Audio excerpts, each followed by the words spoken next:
आपण पाहत आहात शिवभीमक्रांती महाराष्ट्र न्यूज चॅनल।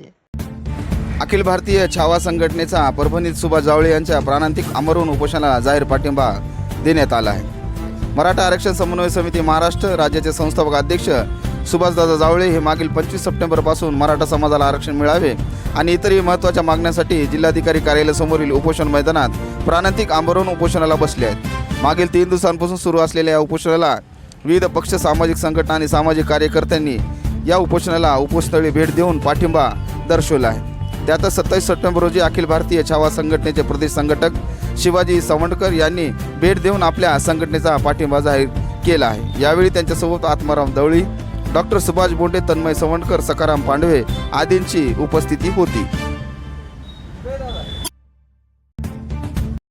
समन्वय समितीच्या वतीने मराठवाड्याची आणि महाराष्ट्राची मुलूक मैदानी तोप श्रीमाननीय सुभाषदादा जावळे यांनी मराठा समाजासाठी उपोषण सुरू केलेलं आहे।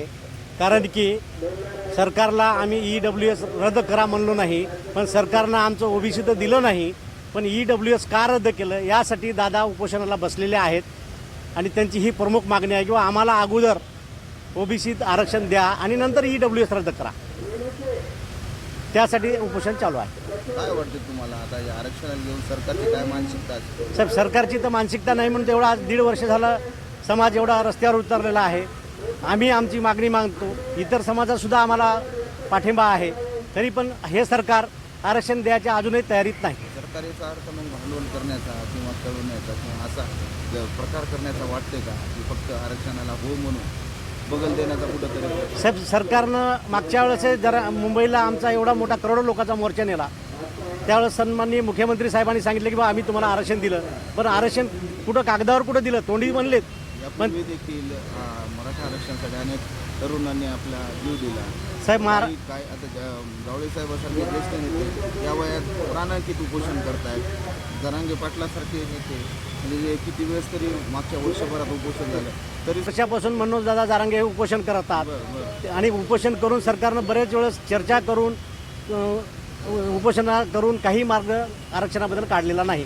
त्यामुळं आता जारांगे पाटील काय भूमिका घेतील तो त्यांचा निर्णय आहे, पण दादांनी जोपर्यंत मराठा समाजाचा माझ्यासारखा एखाद्याचा बळी गेला तरी चालेल, पण जोपर्यंत समाजाला सरकार न्याय देत नाही तोपर्यंत मी काय उपोषण मागे घेणार नाही, अशी दादाची भूमिका आहे।